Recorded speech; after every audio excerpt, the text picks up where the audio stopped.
Yeah, I'm just going to talk about my own experience just from talking to people, and especially my own family experience of dealing with mental illness and trying to find a way through pretty difficult situations. So I just hope it's useful. It's trying to keep it real, and I'm trying to integrate some of the Jesuit spirituality with mental health. Is one of the things that I try to do.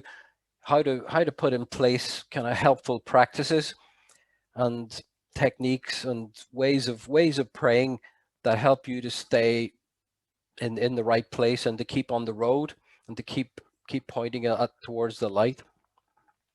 So I'm just going to share my screen here. I'm just going to show you my presentation here, and it's called 10 Ignatian Tips for Surviving Lockdown. And here we go. So the first one, just simply talking about the COVID crisis and the effects that it has. I think very few people escape from the effects of this. And I think it causes, because of the nature of the lockdown and the restrictions, and I believe there in England, I think you have even more strict lockdown than we have here, but the lack of social contact, and often people are locked up in houses or flats or wherever they find themselves, sometimes families, and it can be very stressful, just the lack of opportunities and the temptation to, try to escape or to just distract myself or to just watch TV or watch Netflix, whatever it is. But it only works for a while, and often you start to hit some issues. So these are typical issues that I've come across just in the last couple of months, people talking about. So like fear, anxiety, worry about the future, obviously worry about employment for some people, and mental health issues. It does tend to put a strain on your mental health. Like it pushes all the buttons about, isolation, about fear, anxiety, and it kind of gets in the cracks if there are some there already. So then just the levels of stress, and then sometimes depression can be part of that. And I know some friends of mine that are counselors would say that they've been inundated with people just looking to get some help in the middle of all this. So that's like the situation where we find ourselves. And then there's just this tendency to blame, to look around to see who I can blame for this, and it's just a bit of an exaggerated thing, but it often happens. So some people, for example, blame God, like, why did God allow this to happen? For example, is quite a common thing. Or the other extreme is the conspiracy theory stuff, that, it's COVID's not real. There's a bit of graffiti just outside my house here. Somebody put that up, and the government have invented it, and that this is all just made up, and it's trying to control us, and we don't have to worry, etc. And obviously that's not true either. And it's this thing about trying to live in the reality of things. The reality is the pandemic, the worldwide pandemic. There's all these restrictions. The health authorities are trying to find a way of reducing the incidence of the disease, and we're trying to find a way to exist within that. So it's an exceptional time in human history. And I think, like a lot of people, I never thought I would see the likes of this in my lifetime. So the big danger, just to name it, is that people find it too much, and people want to get out, and people think about taking their own lives, and that's a real tragedy. And I know firsthand what that is like, to the consequences and the devastation that leaves behind. So just to say, like, mental health issues, when are not addressed, often end up in a very dark and a very bad place. So it's trying to work against that, obviously trying to get things early, trying to head off some of the worst excesses of this. So this talk's all about trying to find a way through.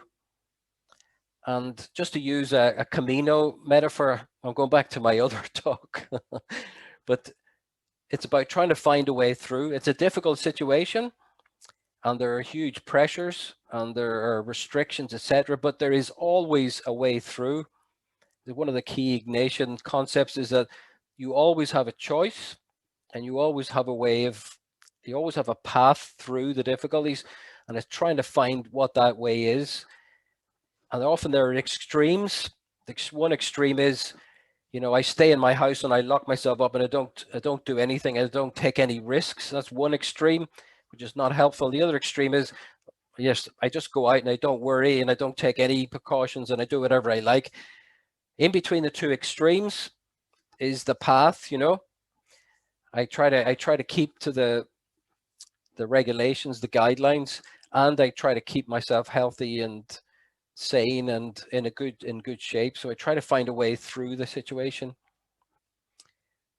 So this is number one on the tips, that God is with us in the mess. It's the name of a book that I wrote with a friend of mine from Belfast here, that God is in the mess with us.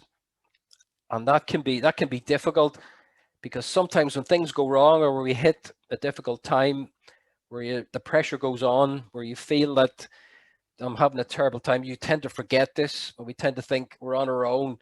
We tend to just think it's just me going through this, and nobody else has ever experienced this, and nobody else has gone through this.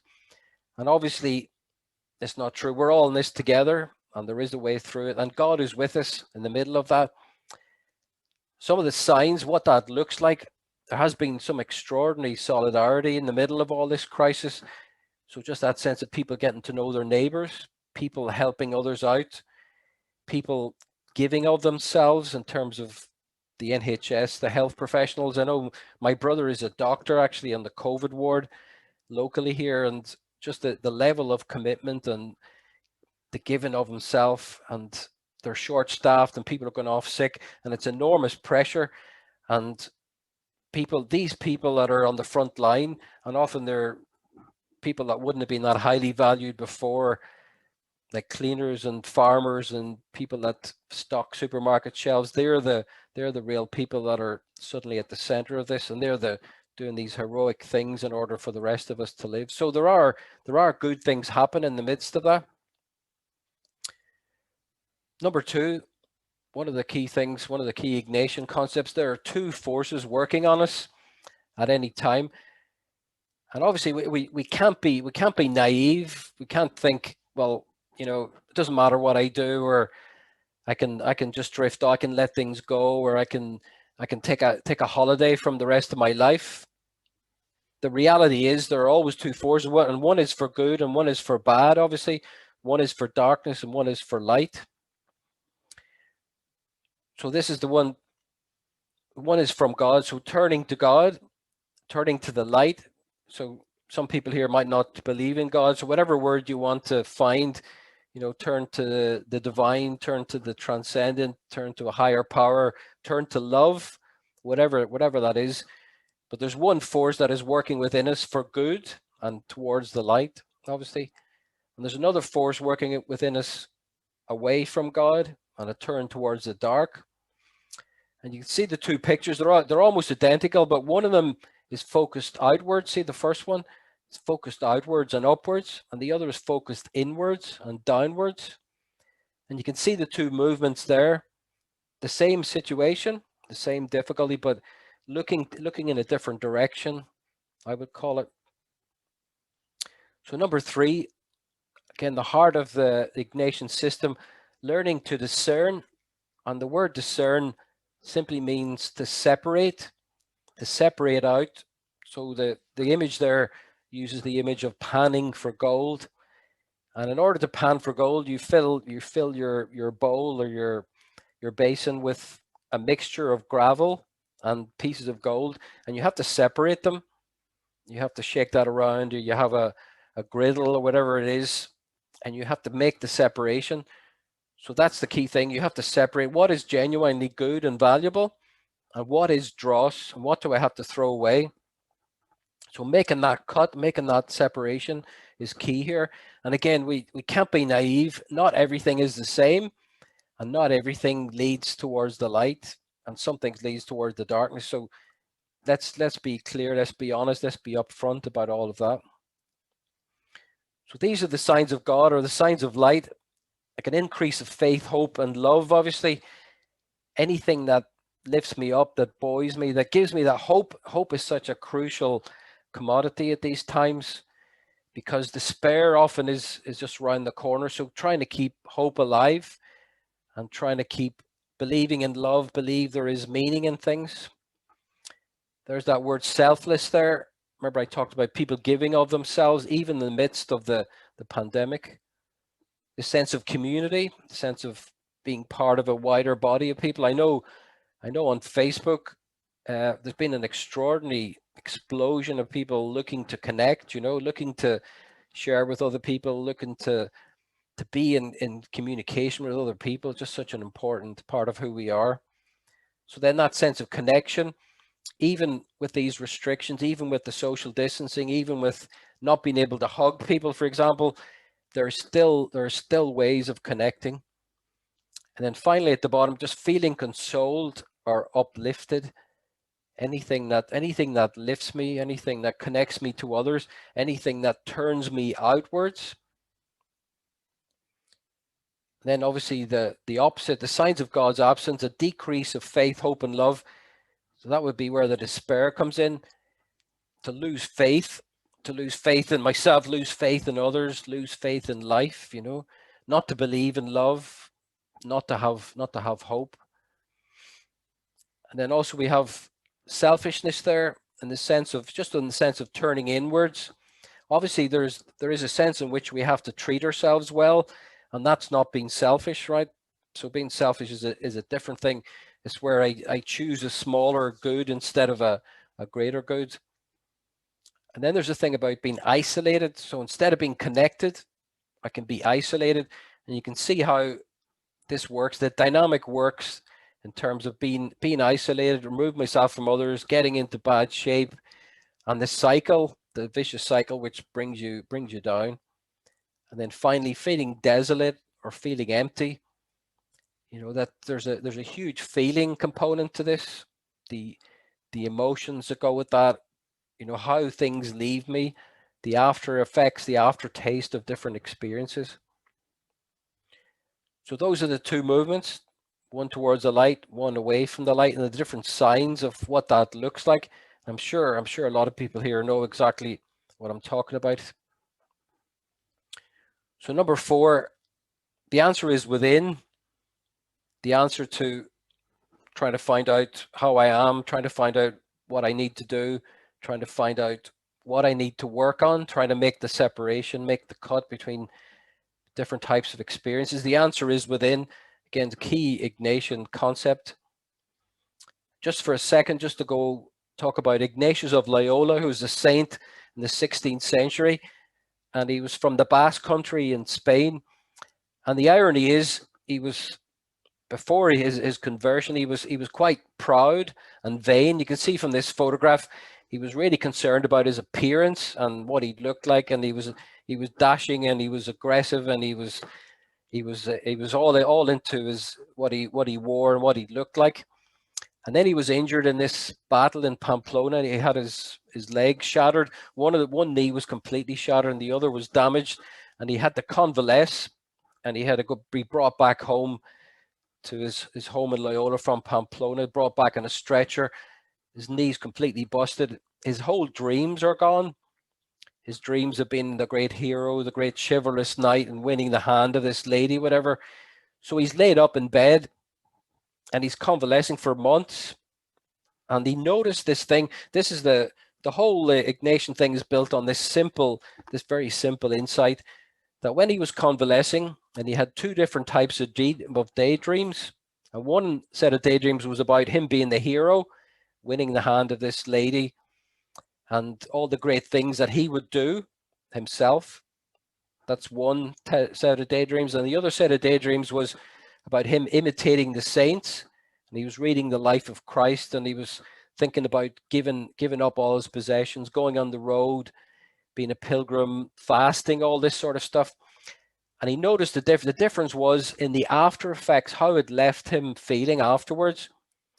So when he's thinking of the worldly things, the romance, the chivalrous, the deeds, what he would do, he found initially it was stimulating, but afterwards, growing weary, dismissing him, he found he was dry and unhappy. So the after effect was initially was exciting, but it left him, in the long run, left him dry and unhappy.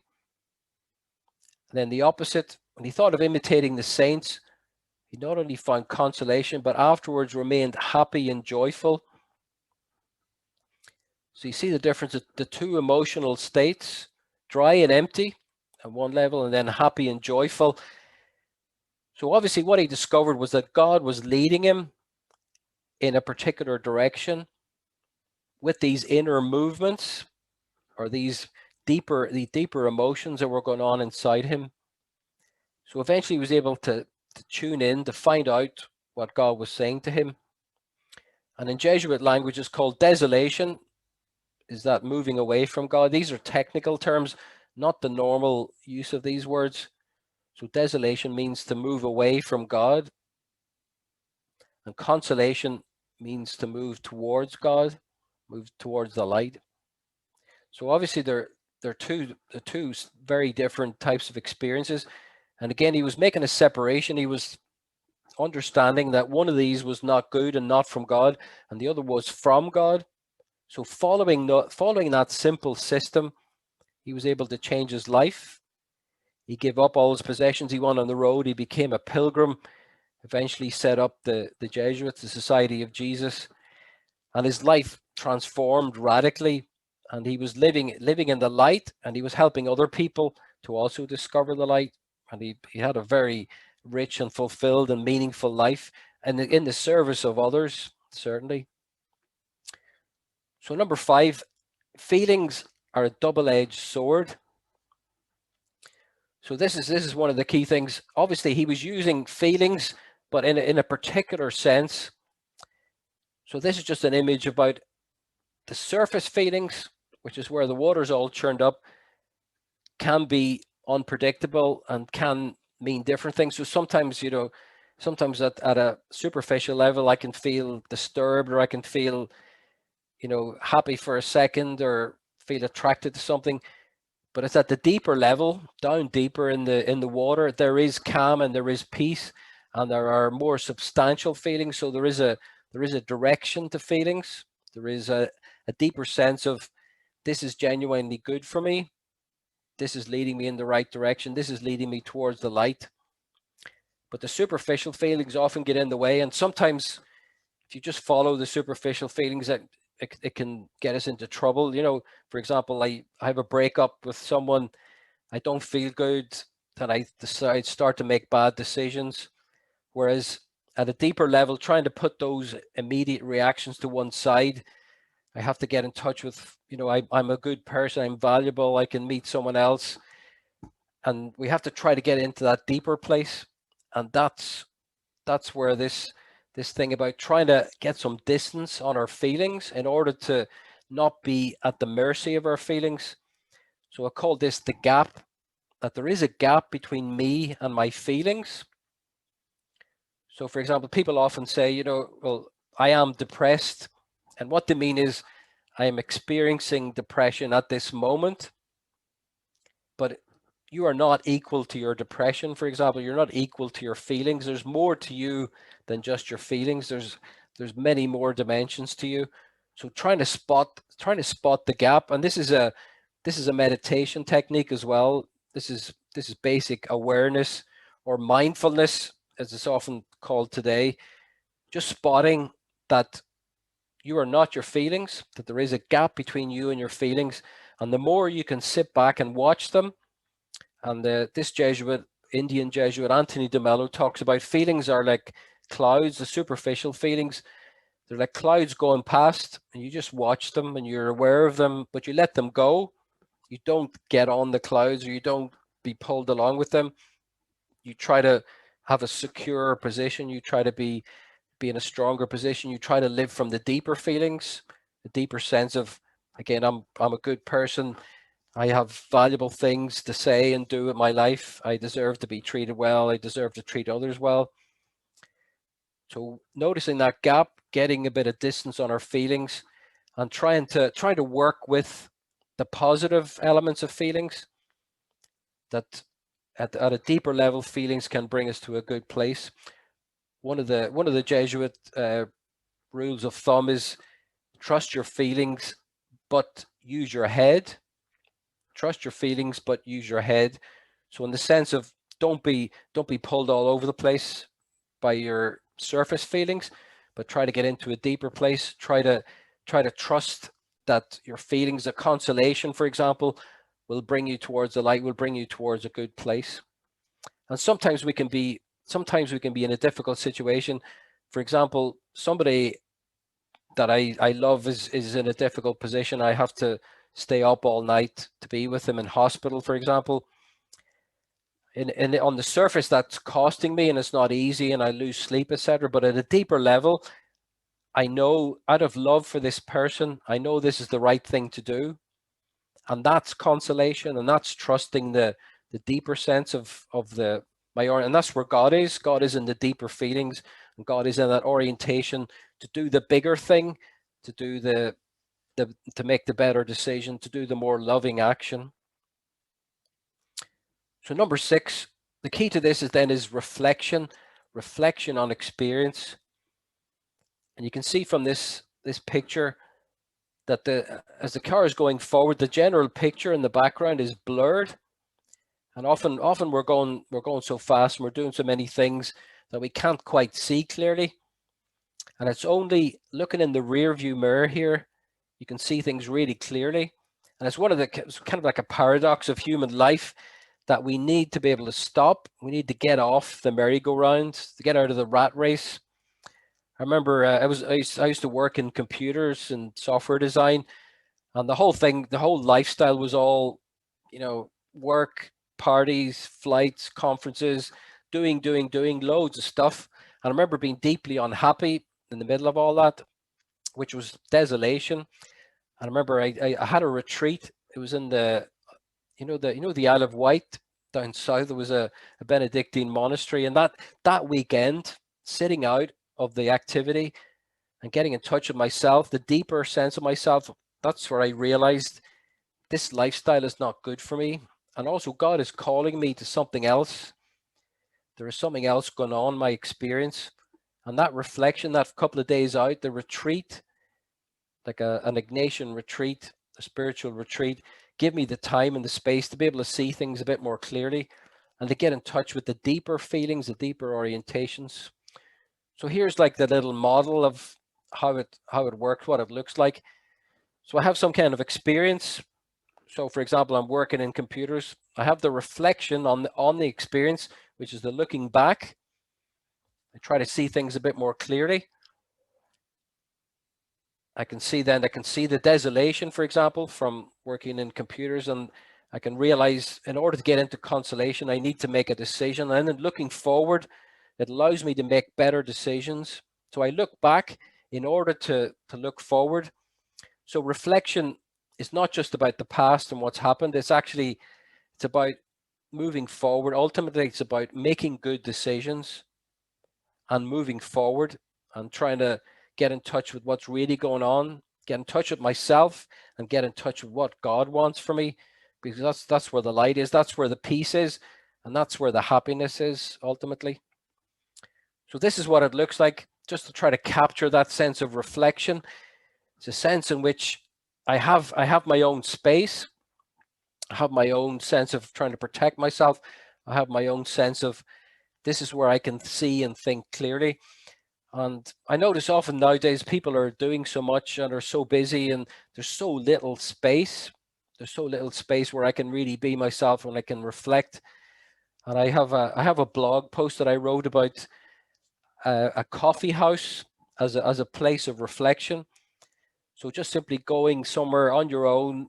I often put in a set of headphones just to give people the message. I'm listening to something. I'm busy, having a cup of coffee, looking out the window, and that little creation of a certain space allows me to reflect, allows me to gather myself, allows me to get in touch with the deeper feelings, and allows me to be free of the superficial feelings as well, not to be pulled all over the place, not to be reacting all the time, not to be at the mercy of whatever feeling's going on. So reflection allows me to sit back, to get perspective, to get distance. And sometimes I need to speak to other people as well. So it could be a counselor, it could be a spiritual director. that's part of reflection as well, trying to get perspective, get distance, see things clearly, get someone else to give me some input on these decisions I have to make, which way I should go, which way is the light, which way is God. So then number 7, the paradox of suffering. And here, obviously, nobody asks for suffering, but unfortunately, suffering happens. And suffering often happens because we love, because we're human beings, because either we're going through difficult times or people we love are going through difficult times. So in the coronavirus, we find ourselves, there's lots of suffering around, and it can be really difficult. It's very challenging.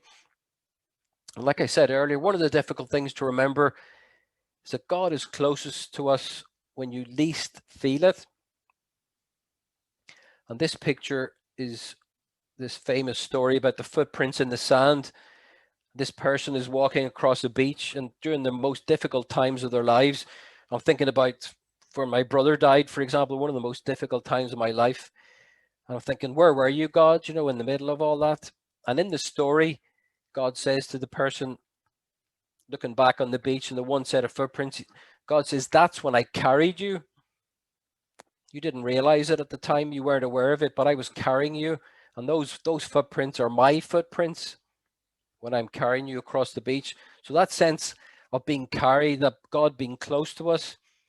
And again, the feelings are not the great guide to that. So at the time I was feeling awful, feeling lousy.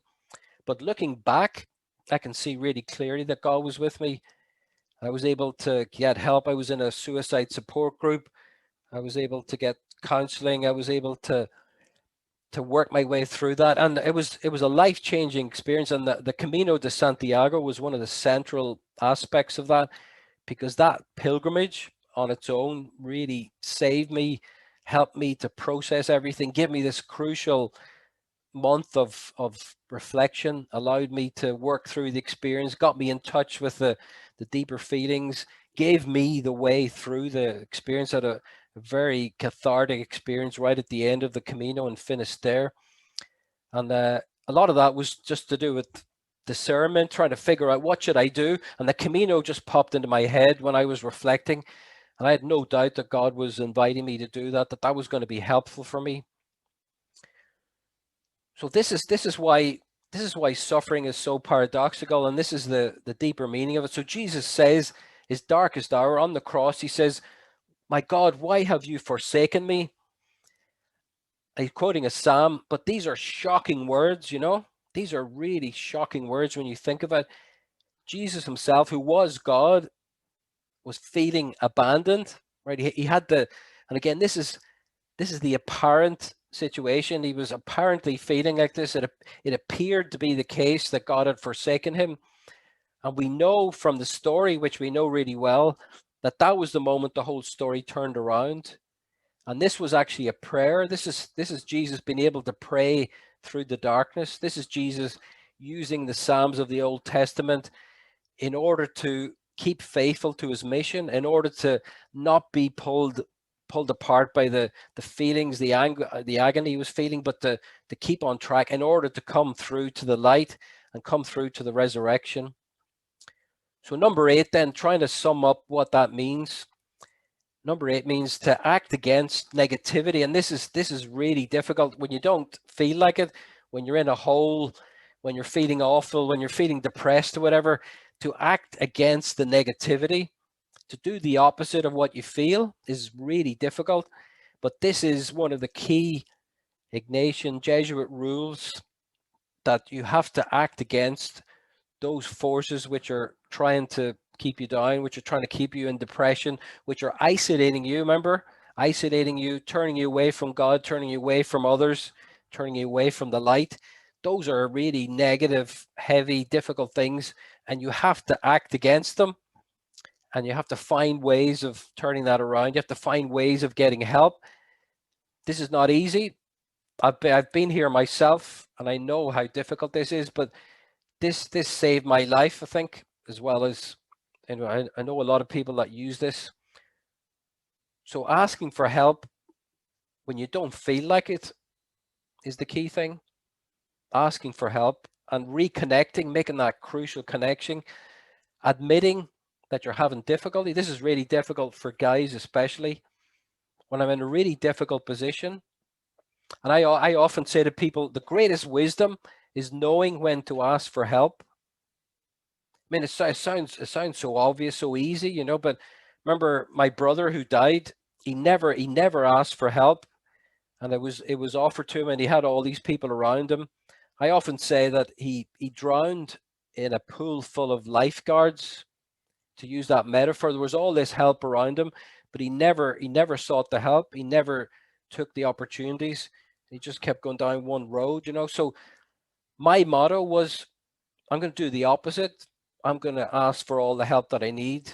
I'm going to find a way through this suicide bereavement I was talking about.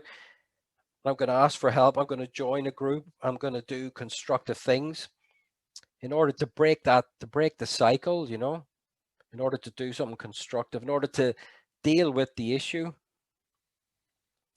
So then number 9, just coming towards the end here. So real prayer is two-way.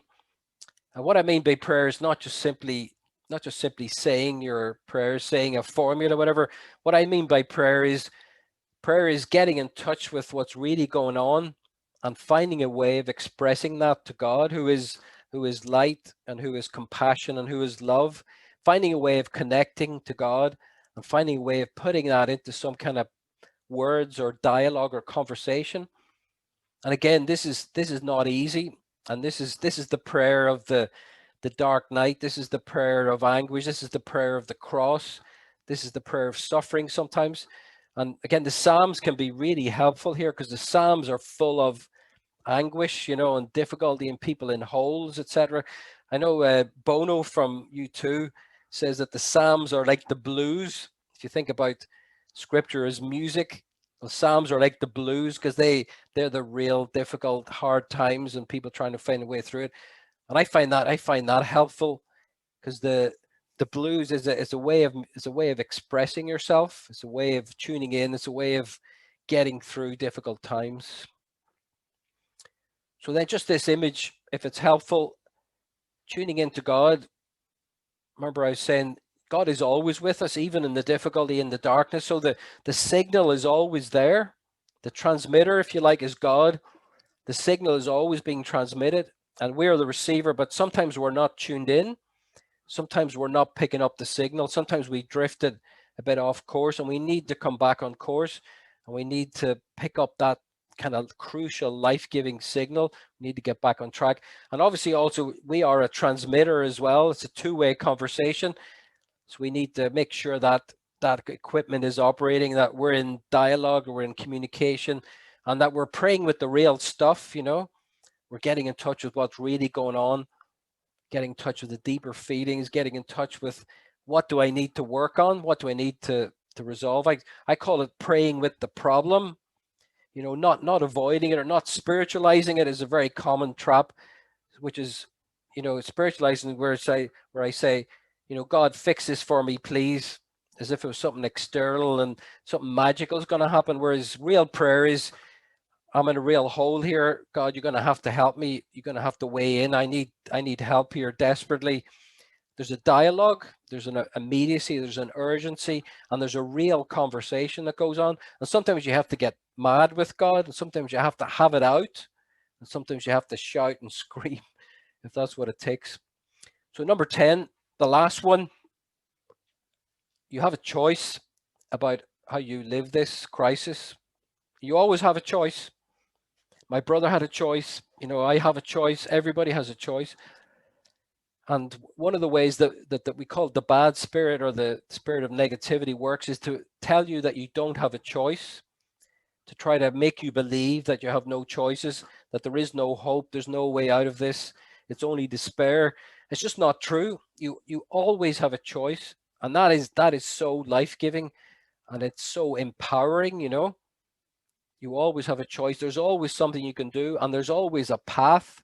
Like I said at the beginning, there's always a path you have to walk. Sometimes it can be really challenging, and sometimes it's not the obvious one, and sometimes it's definitely not the easy one, but there is a path, and there is a way out, and there is hope. So then just to finish, it's always about making good decisions. Ultimately, it all comes back to making good decisions is probably what the whole Ignatian Jesuit thing is about. How do I make good decisions, especially when I'm in a difficult spot, especially when I don't feel well, especially when things are getting on top, especially when I'm in a crisis, whenever things are falling apart around me? How do I keep on track? How do I tune into that inner a GPS, if you like, the global positioning system? There is an orientation within me. There is something I can tune into. There is something that will give me a good bearing, that will bring me out of this. And finally, this is from the Lord of the Rings, obviously from Gandalf. All you have to decide is what to do with the time that is given to you. I'm just going to stop there. Maybe just take a moment to reflect for yourself. This is the reflection part of it. Just reflect about your own life. Reflect what is touching you. It's not about my story or what I've said. It's about what's happened inside of you. What has moved you? What kind of separation or discernment are you making? What kind of decisions do you have to make? Where is God calling you? Remember, I said God is always in communication. So God is working with you right now, this minute, this second. So what do you have to do? What help do you need to ask for? What choice do you need to make? What path do you need to take?